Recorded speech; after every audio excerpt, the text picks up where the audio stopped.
Welcome back students. Now in this session हम पढ़ेंगे landing of funds. क्या पढ़ेंगे? Landing of funds. जैसे कि हम जिस पीपीटी को बेस बना रहे हैं बैंकिंग की इंट्रोडक्शन की, उसी को आगे हमें एक्सटेंड करना है, बढ़ना है, पढ़ना है उसके आगे। ठीक है। ये लगा लो कि अपनी लेफ्ट साइड पूरी तरीके से ओवरऑल पूरी हो चुकी है। Now we are moving towards the right side, that was landing of funds वाला पार्ट। बैंक में हमने देखा था राइट साइड पे जो बैंक है वो लोगों से डिपॉजिट इकट्ठा करके लोन पे देती है और उसको क्या मिलता है? इंटरेस्ट। राइट। तो अब लोन की फॉर्म में देती है। एक ही वर्ड पढ़ा है हमने। इसी को अब हम इस सेशन में क्या करने वाले हैं? एक्सटेंड करने वाले हैं। राइट। इसको एक्सटेंड करते हुए हम अपनी पीपीटी पे आते हैं। जैसे अब ये मेरे पास बैंक है, हम अब सिर्फ किसकी बात करेंगे? राइट साइड की बात करेंगे। बैंक डिपॉजिट ले चुकी है, उसके पास पैसा आ चुका है, अब वो आगे देने को तैयार है फंड्स को। फंड्स वो देगी किसको? बिजनेसमैन एंड हाउस होल्ड्स को in the form of loan. अब लोन किस किस तरीके से हो सकते हैं? फर्स्ट मेरे पास हो सकता है overdraft, then we have cash credit, then we have trade receivables discounting and we have consumer credit. Right. अब एक एक करके हमें इन टर्म्स को समझना है। सबसे पहले ओवरड्राफ्ट के बारे में। अब ऐसा ना हो पिछले सेशन में मैंने पॉइंटर वाइज तुम्हें समझाया था, तो अभी भी मैं पॉइंटर वाइज ही समझाने वाली हूँ। जो बच्चा लिखना चाहता है वो लिख सकता है, मैं काफी स्लो जाने वाली हूँ। ठीक है। तो ओवरड्राफ्ट क्या होता है अपने पास? सबसे पहले हम समझते हैं ओवरड्राफ्ट का मीनिंग। ओवरड्राफ्ट का मतलब है facility to withdraw more than the balance in the account. कुछ समझ नहीं आया? एग्जाम्पल देते हैं। मेरे अकाउंट में 50,000 है। ठीक है। मेरे अकाउंट में 50,000 है, बट मुझे रिक्वायरमेंट कितने की है? 75,000 की। कितने की रिक्वायरमेंट है मुझे? 75,000 की। मतलब I have 50,000 in my account but I require 75,000। That is I am in shortage of 25,000। Right. तो इस 25,000 को, शॉर्टफॉल को मैं किस तरीके से पूरा कर सकती हूँ? मैं बैंक के पास बैठी, मैनेजर के पास, मैंने बोला बैंक देखो ऐसा है, मुझे ना 75,000 चाहिए थे, बट एज ऑफ नाउ मेरे अकाउंट में 50,000 है, तो मैं 25,000 कैसे अवेल करूँ? लोन लूँ? तो मैनेजर बोलता है नहीं नहीं मैडम, लोन की क्या जरूरत है 25,000 के लिए, आप ओवरड्राफ्ट फैसिलिटी लो। मैंने बोला ये क्या होता है? फिर मैनेजर मुझे समझाता है। मैनेजर मुझे बोलता है देखो मैम, आपके पास 50,000 है, बट बैंक आपको एक फैसिलिटी प्रोवाइड करती है जिसमें कि आप शॉर्ट टर्म के लिए, शॉर्ट टर्म पीरियड के लिए, अपनी रिक्वायरमेंट के लिए अपने अकाउंट में जितने पैसे हैं उससे ज्यादा आप क्या कर सकते हो? विड्रॉ कर सकते हो। फिर बोला अच्छा ऐसा कुछ फैसिलिटी है, फ्री में तो देते नहीं होगे? तो मैनेजर हंस के बोला हाँ मैम, फ्री में तो कुछ भी नहीं मिलता, पानी तक नहीं मिलता, पानी की बोतल 20 रुपए की मिलती है। तो चार्जेस लगते हैं ओवरड्राफ्ट फैसिलिटी के लिए। तो मैं यहाँ पे क्या समझाना चाहती हूँ? ओवरड्राफ्ट फैसिलिटी का मतलब है जितने मेरे अकाउंट में पैसे हैं उससे ज्यादा मुझे विड्रॉ करने हैं for due to some reason, तो मैं विड्रॉ कर सकती हूँ on giving some charges to the bank. ठीक है, शॉर्ट टर्म पर्पज के लिए। तो नेक्स्ट मेरा यहाँ से पर्पज वाला पॉइंट भी आ जाता है कि मेरी बिजनेस नीड हो सकती है, पर्सनल रिक्वायरमेंट्स हो सकती है, जिसकी वजह से मैं ओवरड्राफ्ट फैसिलिटी को यूटिलाइज करने वाली हूँ। ठीक है। अब बात आती है, मेरे पास तो 50,000 थे, निकाले मैंने 75 है, तो 25,000 के लिए बैंक मुझ पे शक कर सकती है। शक कैसा? ये मेरे पैसे लेके भाग तो नहीं जाएगी? अब मैनेजर अपना सिर पकड़ के बैठा है, कहता है भाई ये भाग ना जाए, मुझे इस पे नहीं है भरोसा। तो क्या होता है, जिस इंसान पे बैंक को भरोसा नहीं होता उसके लिए वो कुछ सिक्योरिटी रखवाते हैं। सिक्योरिटी का मतलब कुछ कुछ ना कुछ वो एसेट बैक सिक्योरिटी रखवाते हैं। फॉर एग्जाम्पल मैंने जो 25,000 लिया है, हो सकता है मेरे सेविंग अकाउंट में थे 50,000, फिक्स डिपॉजिट अकाउंट में 1 लाख रुपए थे, तो वो क्या करेंगे, मुझे 25,000 जो है ना एफडी के अमाउंट को मोर्टगेज रख के मुझे देंगे। मतलब कि वो मुझे ये बोलेंगे, जो मोर्टगेज वर्ड है उसका मीनिंग समझा रही हूँ। वो मुझे बोलेंगे कि मैडम देखो, 25,000 हम दे रहे हैं आपको, आप एफडी नहीं तुड़वाना चाहती मत तुड़वाओ, कोई बात नहीं, 75,000 निकाल लो आप। लेकिन मैं 25,000 इसी गारंटी पे दे रहा हूँ कि अगर आपने मेरे 25,000 नहीं दिए तो मैं आपकी एफडी तोड़ के पैसा वसूल करूंगा। तो इसी को बोला जाता है सिक्योरिटी। अब ऐसा हो सकता है, बैंक मैनेजर मेरा रिश्तेदार था, वो मेरा चेहरा देख के मुझे पहचान गया, भाई सी अंजलि जैन आई है, चलो कुछ तो करना पड़ेगा। तो वो कहते हैं, नहीं नहीं मैडम, आप पे पूरा विश्वास है, पूरा विश्वास है, आप ले जाओ, आप आपको जितने पैसे चाहिए ना, आप 1 लाख ले जाओ, कोई बात नहीं, 2 लाख ले जाओ, आप पे पूरा भरोसा है। तो ऐसा हो सकता है ओवरड्राफ्ट फैसिलिटी में। ये पर्सन की क्रेडिट प्रोफाइल पे डिपेंड करता है, मैं वर्ड बोल रही हूँ, क्रेडिट प्रोफाइल पे डिपेंड करता है। अगर उसकी क्रेडिट प्रोफाइल अच्छी है, मतलब हो सकता है मैंने पुराने दिनों में भी लोन लिए होंगे, ओवरड्राफ्ट फैसिलिटी ली होगी, तो मैं उसको टाइमली पे कर देती हूँ। ठीक है, तो वहां से मैनेजर मुझे बोलता है कि मैम आपकी क्रेडिट प्रोफाइल काफी अच्छी है, we can give you overdraft facility without any security. तो ओवरड्राफ्ट सिक्योर्ड भी हो सकता है और अनसिक्योर्ड भी हो सकता है। सिक्योर्ड मतलब कि आपने मेरी एफडी को मोर्टगेज पे रख लिया, या फिर मैं किसी कंपनी में जॉब करती हूँ, वहां से मुझे मंथली पेमेंट मिलती है, तो उन्होंने बोला कि मैडम अगर आपने नहीं दिया ना, तो जो सैलरी के पैसे आपके आते हैं ना, जिस कंपनी से जिस अकाउंट में, हम उस अकाउंट से रिकवरी करेंगे, फिर देख लेना। तो मैंने बोला ठीक है, 25,000 कोई बड़ी बात नहीं है, दे दूंगी। तो इस तरीके से ओवरड्राफ्ट फैसिलिटी काम करती है। अब जो ओवरड्राफ्ट फैसिलिटी है वो हमें किस अकाउंट से मिलती है? जो मेरे एग्जिस्टिंग अकाउंट होते हैं, ऐसा नहीं है कि मुझे कोई न्यू अकाउंट ओपन कराना पड़ेगा। जो मेरा एग्जिस्टिंग अकाउंट है उसी से मैं ओवरड्राफ्ट फैसिलिटी को लिंक करा सकती हूँ, और जैसे ही सब्सिक्वेंटली मेरे पास उसमें पैसा आएगा, तो पहले 25,000 ओवरड्राफ्ट के मेरे अकाउंट से क्या होंगे, डिडक्ट हो जाएंगे, और मेरी लाइबिलिटी जो थी वो वेव ऑफ हो जाएगी, 25,000 जो मैंने एडिशनल निकाले थे। ठीक है, इतना आगे समझ। अब मैं पैसा कितना विड्रॉ कर सकती हूँ? मैंने तुम्हें बोला कि मैनेजर मुझे बोल रहा है, मैडम मैडम पूरा विश्वास है आप पे, आप 1 लाख ले जाओ, 2 लाख ले जाओ, कोई बात नहीं, देख लेंगे। तो ये ऐसे हवा में अमाउंट नहीं देने होते आपको। जो क्रेडिट प्रोफाइल है उसको देखते हुए लिमिट डिसाइड होती है कि बैंक आपको क्रेडिट प्रोफाइल के, क्रेडिट रेटिंग के हिसाब से आपको कितना मैक्सिमम रिस्क ले सकती है अमाउंट देने में, एक्सेस अमाउंट देने में। ठीक है, देन उसके बाद यूजर कौन है? यूजर इन द सेंस कि ओवरड्राफ्ट फैसिलिटी ले कौन सकता है? सैलरीड एम्प्लॉय ले सकता है, इंडिविजुअल, प्रोफेशनल ले सकता है, और बिजनेसमैन ले सकता है। फिर उसके बाद टेनर। टेनर मतलब ओवरड्राफ्ट फैसिलिटी जो है हम कितने टाइम तक ले सकते हैं, एक ओवरड्राफ्ट फैसिलिटी मैं कितने टाइम तक ले पाऊंगी? 1 साल तक मैं ले सकती हूँ, मैक्सिमम 1 साल, उससे कम पीरियड के भी लिए भी मैं ले सकती हूँ। यानी कि जो ओवरड्राफ्ट फैसिलिटी है वो क्या है, शॉर्ट टर्म इन नेचर है। जो बच्चे अकाउंट्स के हैं उन्होंने बैलेंस शीट में लाइबिलिटी साइड इसको दिखाया होगा अदर लाइबिलिटी में एज ओवरड्राफ्ट। राइट गाइस, मुझे कंफर्म करना। ठीक है, तो ये अपना था ओवरड्राफ्ट के बारे में। ओवरड्राफ्ट क्रिस्टल क्लियर हो चुका। ओवरड्राफ्ट में मैंने तुम्हें पहले मीनिंग बताया कि एक्सेस अमाउंट को निकाल सकते हैं चाहे हमारे अकाउंट में उतने पैसे नहीं थे। ये हमारी बिजनेस नीड्स के लिए भी हो सकता है और पर्सनल नीड्स के लिए भी हो सकता है, सिक्योर्ड अनसिक्योर्ड दोनों हो सकता है। लिंक्ड टू सेविंग अकाउंट या एग्जिस्टिंग अकाउंट हो सकता है। लिमिट बैंक डिसाइड करती है on the basis of credit profile. ठीक है, on the basis of credit profile. User इसमें सैलरीड इंडिविजुअल हो गए, प्रोफेशनल हो गए, बिजनेस हो गए, मतलब every class of person can apply for the overdraft facility. Then tenor में short term in the sense 1 year और लेस। उसके बाद नेक्स्ट अपने पास है क्रेडिट, कैश क्रेडिट। ठीक है, कैश क्रेडिट का क्या है मतलब? ओवरड्राफ्ट में क्या होता था, मुझे विड्रॉवल की फैसिलिटी मिलती थी एग्जिस्टिंग बैलेंस से ऊपर, बट कैश क्रेडिट क्या है, ये लोन है। ये क्या है, लोन फैसिलिटी है। Loan facility provided to bank business for working capital needs. अब वर्किंग कैपिटल नीड्स क्या है?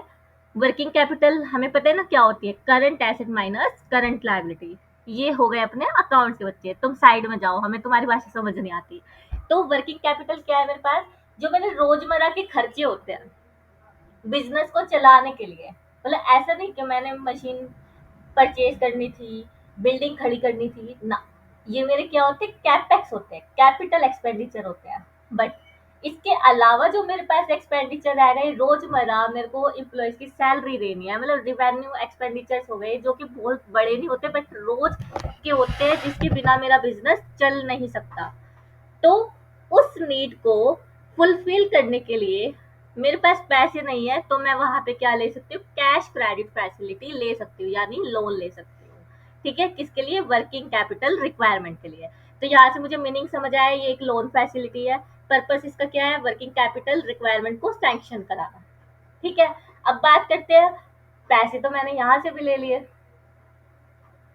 क्या यहाँ पे कोई सिक्योरिटी होगी, यहाँ पे ऑलवेज एंड ऑलवेज 100%, 200% यहाँ पे मेरे पास सिक्योरिटी मुझे जमा करानी पड़ेगी। अब सिक्योरिटी क्या होती है, यहाँ पे आमतौर पे जो यूजर है, यानी कि ये फैसिलिटी कौन लेता है, एक बिजनेसमैन लेता है, ट्रेडर लेता है, जिसको धंधा चलाना है, जिसको goods and services sell buy करनी है, वो इस फैसिलिटी को लेता है। तो जाहिर सी बात है, मान लो वो गुड्स में डील करता है, तो उसके पास स्टॉक पड़ा होगा, इन्वेंट्री पड़ी होगी, स्टॉक इन्वेंट्री मतलब कि देसी भाषा में माल। ठीक है, उसके पास जो माल पड़ा होगा, जो डेटर्स पड़े होंगे, डेटर्स मतलब कि लेनदार, जिससे मुझे पैसे रिसीव करने हैं, जिसपे मैंने उधार पे माल बेचा था। ठीक है, तो वो मुझे कैश देगा। तो अब जो मुझे कैश देने वाला है, या फिर जो मेरे पास माल पड़ा है, उसको सिक्योरिटी पे रख के मैं क्या कर सकती हूँ, वर्किंग कैपिटल रिक्वायरमेंट की फैसिलिटी ले सकती हूँ, loan facility, cash credit facility ले सकती हूँ। इसका मतलब ये है, इन केस मैंने वर्किंग कैपिटल लोन को नहीं चुकाया, तो जो बैंक है उसके पास पूरा पूरा अधिकार है, bank has all the rights to sell my inventory, to recover the loan amount. Bank has right to recover loan amount by knocking the door of debtor. Bank के पास पूरा पूरा अधिकार है कि वो डेटर के घर जाएगी, गेट बजाएगी, बोलेगी भाई जिससे तूने सामान लिया था ना, वो हमारा पैसा नहीं दे रहा, तू दे अब पैसे, और तेरे को देने पड़ेंगे, उसने तेरी सिक्योरिटी रखी थी। ठीक है, तो इस तरीके से चलता है। तुम्हें क्या लगता है, जो बिजनेस है उसमें कैश चलता है, बिजनेस में कैश बहुत कम होता है, सारी चीजें उधार पे चलती है, मैनेजमेंट करनी आनी चाहिए कि कहीं पैसा फंसे ना। ठीक है, तो अब सिक्योरिटी की बात भी हो गई। अकाउंट टाइप क्या होता है, मैंने ओवरड्राफ्ट में बताया था कि एग्जिस्टिंग अकाउंट से ही मैं इस सर्विसेज को ले सकती हूँ। बट कैश क्रेडिट में क्या होता है, मैं एक सेपरेट अकाउंट खुलवाऊंगी, and it is mandatory to open a separate account for getting loan facility, for getting the cash credit facility. ठीक है, और इसकी लिमिट क्या होती है, लिमिट इसकी होगी ड्रॉइंग पावर लिमिट। अब ड्रॉइंग पावर लिमिट क्या होती है, मैंने तुम्हें बताया था सिक्योरिटी पे क्या रखते हैं हम, स्टॉक्स एंड रिसीवेबल रखते हैं। अब जितना मेरे पास माल होगा, जितना मेरे पास डेटर हो गए, उतनी ही मेरे को क्या हो सकती है, ड्रॉइंग पावर सैंक्शन हो सकती है, उतना मैं लोन ले सकती हूँ। कि बैंक भी ये बोलेगा ना, भाई तूने माल मेरे को 20,000 का दिया है और तू मांग मेरे से 50,000 है, कैसे दे दूँ। ठीक है, आई बात समझ। तो अब यूजर इसमें कौन हो गए, बिजनेसमैन, जैसा कि हम डिस्कस करते आ रहे हैं। फिर टैनर इसका क्या होता है ये भी 1 ईयर के लिए है, बट इसको हम हर साल क्या कर सकते हैं, रिन्यू कर सकते हैं। एक बार खरीदेंगे, एक बार फैसिलिटी के लिए अग्री करेंगे, एंड उसी फैसिलिटी को बार बार रिन्यू करते जाएंगे। फॉर एग्जाम्पल, जैसे प्रॉपर्टी डॉक्यूमेंट होते हैं, एक बार आप अग्रीमेंट में साइन करते हो, अगर प्रॉपर्टी डॉक्यूमेंट में लीज अग्रीमेंट हो गया, मान लो तुम्हारा जो रेंट एग्रीमेंट होता है, रेंट एग्रीमेंट ले लो, प्रॉपर्टी छोड़ो, रेंट एग्रीमेंट होता है, वो 11 महीने का है। आप उसको बार बार रिन्यू कराते हो, रिन्यू कराते हुए दूसरा एग्रीमेंट बनाते हो, नहीं, आप उसमें क्या जोड़ते जाते हो, अडेंडम जोड़ते जाते हो। अडेंडम का क्या मतलब होता है, एक एडिशनल डॉक्यूमेंट जिसमें आपने लिखा है कि हाँ, हम 11 महीने के बाद भी इस रेंट वाले किराएदार का जो रिश्ता है वो कंटिन्यू रखेंगे। ठीक है, बरकरार रखेंगे, इसको क्या बोलते हैं, रिन्यूएबल। ठीक है, तो हम इसको क्या कर सकते हैं, रिन्यू कर सकते हैं। तो यहाँ पे कैश क्रेडिट फैसिलिटी आ गई सबको समझ। कैश क्रेडिट फैसिलिटी का मतलब था कि हम लोन फैसिलिटी ले रहे हैं for working capital requirement, inventory और डेटर को सिक्योरिटी पे रख के, और ये ड्रॉइंग पावर पे डिपेंड करता है। लिमिट इसकी। एंड ये रेगुलर वर्किंग कैपिटल के लिए ही काम आएगी, जो बिजनेसमैन है उसके लिए काम आएगी, और लॉन्ग टर्म पर्पस के लिए भी हो सकती है, बट ये क्या होती है, रिन्यूएबल, हर एक साल में हम इसको क्या कर सकते हैं, रिन्यू कर सकते हैं। देन उसके बाद अपने पास क्या है, ट्रेड रिसीवेबल डिस्काउंटिंग।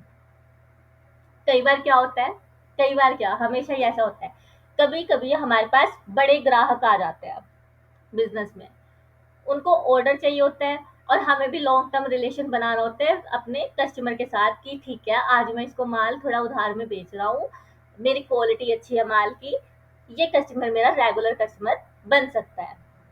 ठीक है, तो उसके लिए हम क्या करते हैं, डेटर मेरे से बोलता है कि मैम मेरे पास अभी तो पैसे नहीं है, लेकिन मैं ना आपको 3 महीने बाद पैसे दे दूंगा। तो 3 महीने के बाद पैसे देने के लिए मेरे पास भी तो कुछ प्रूफ होना चाहिए कि भाई तूने 3 महीने बाद बोला कि पैसे दे दूंगा।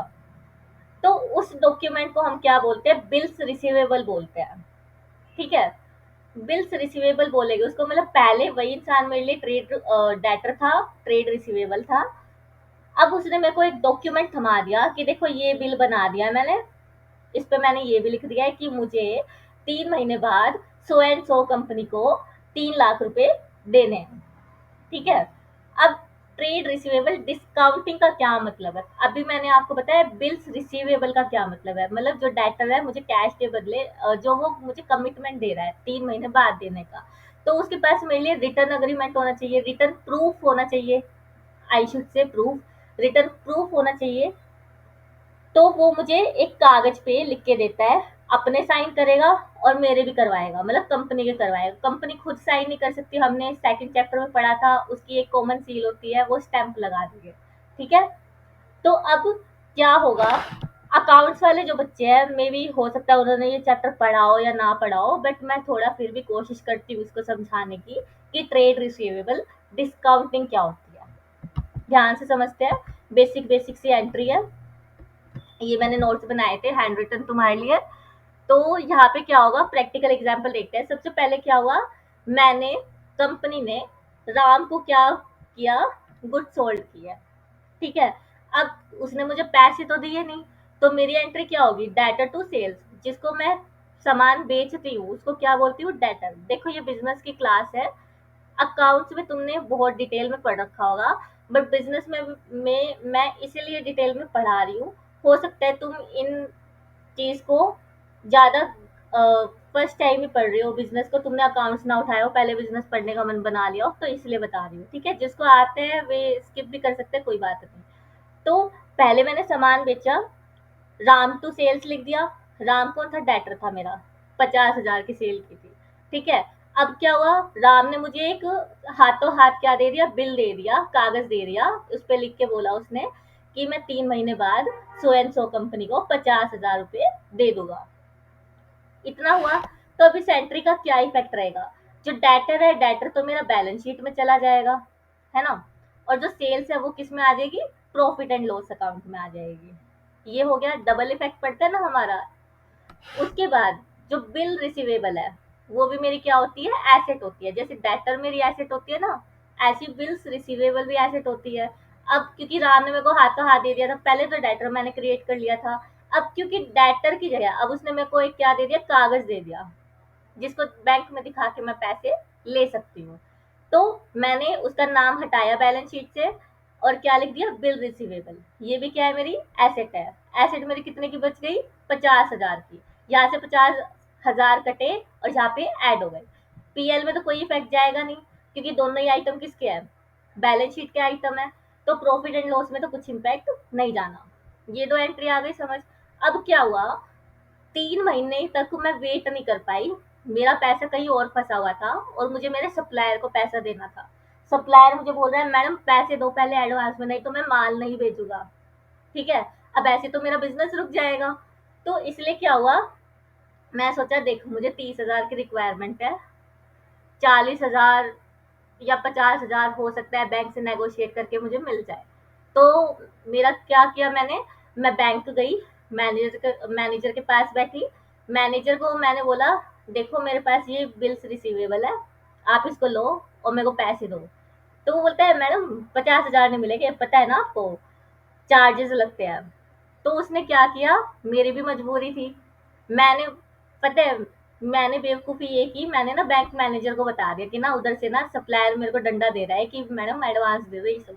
तो उसने मेरी मजबूरी का फ़ायदा उठा के 10,000 डिस्काउंटिंग चार्जेज़ ले लिए। क्या ले लिए? 10,000 डिस्काउंटिंग चार्जेज़। और मेरे हाथ में कितना मिला मुझे? 40,000। ठीक है? तो मुझे मजबूरन, क्योंकि मेरे को रिक्वायरमेंट थी, मैं बिल्स को बैंक में लेके गई, उसने मुझे डिस्काउंट करके दे दिया। तो वहाँ पे मेरा जो कैश है वो बढ़ गया होगा in the form of bank. तो बैंक में मेरे क्या आ गए? 40,000। अब बिल्स तो मेरे पास रहा नहीं, ओनरशिप रही नहीं, तो वो मैंने क्या कर दिया? कट कर दिया, मेरी बैलेंस शीट से उड़ा दिया। अब मेरे पास क्या आ गया? बैंक में कैश 40,000 ही आए, यहाँ तो 50,000 कटे थे। 10,000 का क्या करे? 10,000 का मेरा क्या हो गया? लॉस। और उस लॉस को हम क्या नाम देते हैं? इस लॉस को मैं क्या नाम दूं? Discounting charges. पीएल में हम यही करेंगे ना, डेबिट साइड में डिस्काउंटिंग चार्जेस लिखेंगे। अब देखो, मैंने समझाने के लिए तुम्हें टी फॉर्मेट में समझाया है, ये मत समझना कि मुझे बैलेंस शीट और पीएल नहीं बनाना आता। फॉर्मेट जो है इसका कंपनी के हिसाब से अब चेंज हो चुका है, वर्टिकल वर्टिकल फॉर्मेट में बनता है, आई नो। बट मुझे समझाने के लिए तुम्हें समझाना था, यहाँ पे मैं अकाउंट्स नहीं पढ़ा रही हूँ। ठीक है? पहले टी शेप अकाउंट बनता था, उस हिसाब से मैंने तुम्हें समझा दिया। अब यहाँ पे बिल से डिस्काउंटिंग कैसे हुई? जो ये बैंक ने चार्जेस काटे ना, और जो 3 महीने से पहले मुझे पेमेंट कर दी 40,000 की, अब जो डेटर है ना, वो बैंक को पैसे देगा 50,000, और बैंक मुझे 40,000 दे चुका, तो उसने अर्ली पेमेंट के लिए मुझे 10,000 चार्जेस लिए। तो जो ये बैंक है, बैंक ने मुझे किस चीज की फैसिलिटी दी? बिल्स डिस्काउंट करने की फैसिलिटी दी। ठीक है? तो ये हो गया अपना। फिर उसके बाद है कंज्यूमर क्रेडिट। कंज्यूमर क्रेडिट को मैं थोड़ा लेमन लैंग्वेज में समझाती हूँ। मान लो मुझे एक स्मार्टफोन खरीदना था, मेरे पास पैसे नहीं थे, लेकिन मुझे ये पता है कि ना मेरे पास ना आने वाले 1-2 साल में पैसे आ जाने वाले हैं, क्योंकि मैं अपना कुछ काम देखने वाली हूँ, कोई बिजनेस खोलने वाली हूँ। लेकिन फोन मुझे बिजनेस चलाने के लिए चाहिए ही चाहिए था। तो मैं शॉपकीपर के पास गई, मतलब शोरूम में गई मोबाइल लेने। वो मोबाइल जो है 1 लाख का आ रहा था। 1 लाख रुपए मेरे पास थे नहीं, बट मुझे ये पता था मैं जो बिजनेस खोलने वाली हूँ ना, उसमें मुझे काफी ज्यादा मुनाफा होने वाला है, ज्यादा प्रॉफिट होने वाला है। तो मैंने क्या किया, शॉपकीपर शोरूम वाले को बोला, सैमसंग वाले को, कि देखो ऐसी ऐसी बात है, मैं बिजनेस खोलने वाली हूँ, मुझे इतना प्रॉफिट होएगा, मुझे काफी नॉलेज है, मैं कर सकती हूँ। और मेरी जो कस्टमर है वो भी बने हुए हैं पहले से, मुझे ऑर्डर पहले से ही मिले हुए हैं, बस थोड़ा काम करना हो जाएगा। लेकिन मुझे मोबाइल की रिक्वायरमेंट थी। तो उस शोरूम वाले ने मुझे मोबाइल दे दिया, लेकिन उसने कहा मैडम ऐसे नहीं चलेगा, मैं 1 साल तक वेट नहीं करूंगा, आप ईएमआई पे ले लो। किस पे ले लो? ईएमआई पे। यानी आप मुझे इंस्टॉलमेंट, मंथली इंस्टॉलमेंट में पे कर देना। ठीक है? कोई सर्टेन अमाउंट जो कि 1 लाख को कवर कर जाए वो दे दूंगी। बट वो तो और भी चालाक था, उसने सीए कर रखी थी, बताओ, सैमसंग वाले ने। तो वो कहते हैं, देखो मेरे माथे पे ना बेवकूफ तो लिखा नहीं है, 1 लाख का फोन मैं 1 लाख में थोड़ी दे दूंगा, जब मुझे पता है आज नहीं मिलने, मुझे पैसे बाद में मिलने वाले हैं। मैं इंटरेस्ट भी चार्ज करूंगा आपको, मुझे ना हर इंस्टॉलमेंट के साथ थोड़ा इंटरेस्ट देना पड़ेगा। तो यही क्या होता है? Consumer credit. क्या होता है ये? Consumer credit. तो अब मैं थोड़ा इसको वाइंड अप कर देती हूँ। जो हमने राइट साइड पढ़ी थी बैंक की, कि पहले वो मुझसे डिपॉजिट लेगी, डिपॉजिट हो गया, सब हो गया, बैंक के पास पैसे आ गए, तो अब वो लोन देगी किसको? बिजनेसमैन को। किस फॉर्म में? या तो overdraft, cash credit, trade receivable discounting, या कंज्यूमर क्रेडिट। ठीक है? तो ये अपने पास क्या हो गई, कुछ हमारे पास लैंडिंग ऑफ फंड्स के टाइप। तो अब इसी चीज को हम क्या करते हैं? बुक से पढ़ते हैं। देखो है एक पैराग्राफ, बट ये पैराग्राफ ऐसा है कि जब तक अगर आप इसको टाइम नहीं दोगे, मेरी एक्सप्लेनेशन को सुनोगे नहीं अच्छे से, तब तक ये आपको समझ नहीं आएगा, फिर दोबारा से वही रट्टा लगाना पड़ जाएगा। तो बुक से पढ़ते हैं, और जितना जिस हिसाब से मैंने समझाया, आई थिंक बुक से पढ़ने में तुम्हें कोई भी डाउट नहीं होना चाहिए। तो let's read from the book. Lending of funds, हम क्या पढ़ रहे हैं, कोई मुझे याद दिलाएगा? This was the function of the commercial bank. क्या पढ़ रहे हैं हम? Function of the commercial bank, जिसमें कि हमने पहला फंक्शन पढ़ा था acceptance of deposit. Now we are studying the lending of funds. तो second major activity of a commercial bank is to provide loan and advances out of money received through deposits. वही बोला ना, deposit जो पैसा मिला था उसको अब वो क्या करेगी, लोन एंड एडवांसेस के फॉर्म में दे देगी। किसको, बिजनेसमैन को, ट्रेडर को, मैन्युफैक्चरर को, या फिर मेरे जैसे गरीब इंडिविजुअल को, जिसको कि अभी बिजनेस बनानी है जिसका, बट खोलना है, या फिर उसको पर्सनल नीड्स के लिए रिक्वायरमेंट है। ठीक है। These advances can be made in the form of overdraft. अब देखो, ओवरड्राफ्ट की ना बुक में एक्सप्लेनेशन नहीं दी, आपने मेरा ध्यान से सुना है बात को तो ये याद हो जाएगा। तो किस किस फॉर्म में होगी, overdraft, cash credit, bills discounting या discounting trade bills. Trade bills में अपने पेबल्स भी आ जाते हैं, रिसीवेबल्स भी आ जाते हैं, अकाउंट्स वाले बच्चे अच्छे से समझ सकते हैं इस बात को। फिर टर्म लोन, यानी एक फिक्स्ड टाइम के लिए कोई लोन लिया, consumer credit, and other miscellaneous advances. The fund lent out by the bank contribute a great deal to trade, industry, transport and other activities. अब इसको मैं लेमन लैंग्वेज में समझाऊं तो इसका मतलब बस यही है, अगर बैंक एक बिजनेस को लोन दे रहा है या फिर एक ऐसे इंडिविजुअल को लोन दे रहा है जिसको कि बिजनेस खोलना है, तो जो बैंक है वो सिर्फ उस इंडिविजुअल की मदद नहीं कर रहा, वो इंडिविजुअल आगे जाके बिजनेस खोलने वाला है, तो कितनी सारी एम्प्लॉयमेंट उससे जनरेट हो सकती है, उसको बहुत सारे वर्कर्स की जरूरत पड़ सकती है, उसको माल खरीदना पड़ेगा तो किसी दूसरे इंसान को भी पेमेंट करनी पड़ सकती है, सप्लायर को, प्लस जो उसने माल खरीदा, बेचा, बनाया, उसको घर तक पहुंचाने के लिए, कंज्यूमर तक पहुंचाने के लिए ट्रांसपोर्ट फैसिलिटी भी लग सकती है, इंश्योरेंस भी कराना पड़ सकता है। तो इस तरीके से जो मनी है वो इकोनॉमी में डाइवर्जन हो जाएगी इन अलग अलग फॉर्म्स। ठीक है। तो ये मेरे पास क्या था, landing of funds. Landing of funds आपको समझ आ गया होगा, मैं ऐसी एक्सपेक्टेशन रखती हूँ। स्टिल अगर आपको डाउट है तो आप मुझसे पूछ सकते हैं। ठीक है। In the next session we will be covering check facility. ठीक है। अब इसके आगे मेरे पास रेमिटेंस ऑफ फंड है, देन उसके बाद अलाइड सर्विसेज है, एंड उसके बाद ई बैंकिंग अपना लास्ट टॉपिक रह जाएगा बैंकिंग सेक्टर से रिलेटेड इस चैप्टर में। ठीक है। तो आज के लिए इतना रिवाइज करके आना, देन हम चेक फैसिलिटी पढ़ने वाले हैं।